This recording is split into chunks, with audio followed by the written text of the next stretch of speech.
اگر آپ پاکستان کے ان خوش نصیب لوگوں میں سے ہیں جن کے پاس اپنی سواری ہے تو اس بات کے روشن امکان ہے کہ آپ کو ٹریفک پولیس نے کبھی نہ کبھی روکا ہوگا یا عن قریب وہ آپ کو روکیں گے۔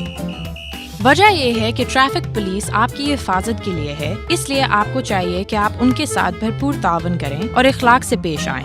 تاہم اس کے ساتھ ساتھ یہ بھی ضروری ہے کہ آپ اپنے حقوق اور ذمہ داریوں سے بھی آگاہ ہوں۔ جب آپ گاڑی پر سوار ہونے لگیں تو اس بات کو یقینی بنائیں کہ آپ کے پاس اپنا شناختی کارڈ، لائسنس اور گاڑی کے کاغذات موجود ہوں۔ اس کے ساتھ ساتھ ایک گاڑی والے کے لیے سیٹ بیلٹ باندھنا اور موٹر سائیکل والے کے لیے ہیلمٹ کا پہننا ضروری ہے۔ اس کے ساتھ ساتھ گاڑی کے سامنے والی اور پیچھے والی لائٹس اور اشارہ جات کا بھی صحیح ہونا ضروری ہے، کیونکہ ایسا نہ ہونے پر آپ کا چلان ہو سکتا ہے۔ سویلین پولیس کے مقاصد اور ان کے اختیارات ٹریفک پولیس سے ذرا مختلف ہیں۔ ان کے درمیان فرق ان کے یونیفارم سے معلوم ہوگا۔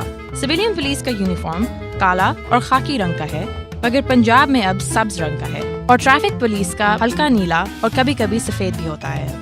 سویلین پولیس چاہے تو آپ کی اور سواری کی تلاشی لے سکتی ہے، مبادا آپ کے پاس کوئی غیر قانونی اسلحہ، منشیات اور دیگر اشیاء ہوں۔ اس کے علاوہ آپ سے آپ کا شناختی کارڈ اور گاڑی کے کاغذات طلب کر سکتے ہیں تاکہ معلوم ہو سکے کہ گاڑی چوری شدہ تو نہیں، اور اگر آپ نے مہیا نہ کیے تو وہ آپ کو گرفتار کر سکتے ہیں اور آپ کی گاڑی کو ضبط کر سکتے ہیں۔ ناظرین، آپ کے علم میں ہونا چاہیے کہ سویلین پولیس آپ سے لائسنس کا تقاضا نہیں کر سکتی اور نہ یہ اس کے اختیار میں ہے۔ وہ آپ کو گرفتار تو کر سکتی ہے، مگر جرمانہ عائد کرنے کی وہ مجاز نہیں ہے۔ اگر وہ ایسا کریں تو آپ کو انکار کرنے کا حق ہے۔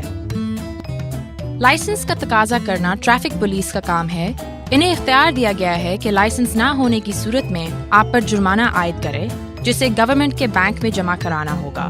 یاد رہے، اگر یہ جرمانہ بینک کی بجائے ٹریفک پولیس کو ہی جمع کروایا تو یہ قانون کی خلاف ورزی ہوگی۔ تاہم ٹریفک پولیس آپ کو گرفتار نہیں کر سکتی، آپ کی گاڑی کی تلاشی نہیں لے سکتی اور نہ ہی گاڑی ضبط کر سکتی ہے۔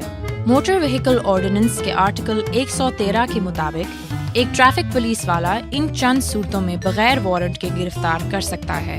1. جس شخص پر قانون کی نظر سے اپنی شناخت اور کاغذات مہیا کرنا ضروری تھا مگر اس نے ایسا کرنے سے گریز کیا۔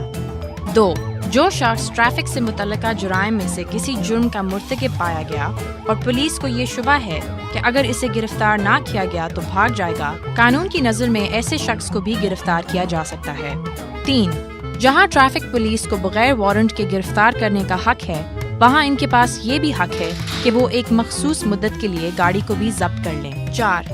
آرٹیکل 23 کے مطابق ایک گاڑی کو صرف اس وقت استعمال کیا جا سکتا ہے جب اس کی رجسٹریشن ہو چکی ہو اور اس پر نمبر پلیٹ چسپاں ہوں۔ اسی طرح سے ٹرانسپورٹ کی گاڑیوں کے لیے ضروری ہے کہ ان کے پاس روڈ پرمٹس ہوں۔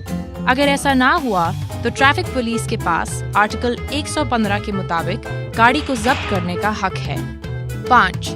تعزیرات پاکستان کی دفعہ 279 کے مطابق غیر محتاط انداز سے گاڑی چلانا جرم ہے۔ اگر پولیس کو یہ لگے کہ آپ کی ڈرائیونگ سے کسی کی جان یا مال کو نقصان پہنچ سکتا ہے تو وہ آپ کے خلاف پرچہ کٹوا سکتے ہیں اور آپ کو گرفتار بھی کر سکتے ہیں۔ اس پر دفعہ 99 اور 113 موٹر وہیکل آرڈیننس کا اطلاق بھی ہوتا ہے۔ 6. اسی طرح نشے کی عالم میں گاڑی چلانا بھی موٹر وہیکل آرڈیننس دفعہ 100 کے مطابق جرم ہے اور جس کی پاداش میں آپ کو دفعہ 113 کے تحت گرفتار کیا جا سکتا ہے۔ اگر آپ کو احساس ہو کہ پولیس آپ کے ساتھ بد سلوکی یا اپنے اختیارات سے تجاوز کر رہی ہے تو قانونی راستہ یہ ہے کہ آپ 15 پر سویلین پولیس کی شکایت کریں، اور ٹریفک پولیس کے لیے 1915 پر بھی رابطہ کیا جا سکتا ہے۔ اس کے علاوہ آپ تعزیرات پاکستان دفعہ 161 کے تحت نزدیکی پولیس اسٹیشن پر FIR بھی کروا سکتے ہیں۔ قانون کے تحت ایسے پولیس افسر کو معزول بھی کیا جا سکتا ہے اور اس پر جرمانہ بھی عائد کیا جا سکتا ہے اور اسے 3 سال تک کی سزا بھی دی جا سکتی ہے۔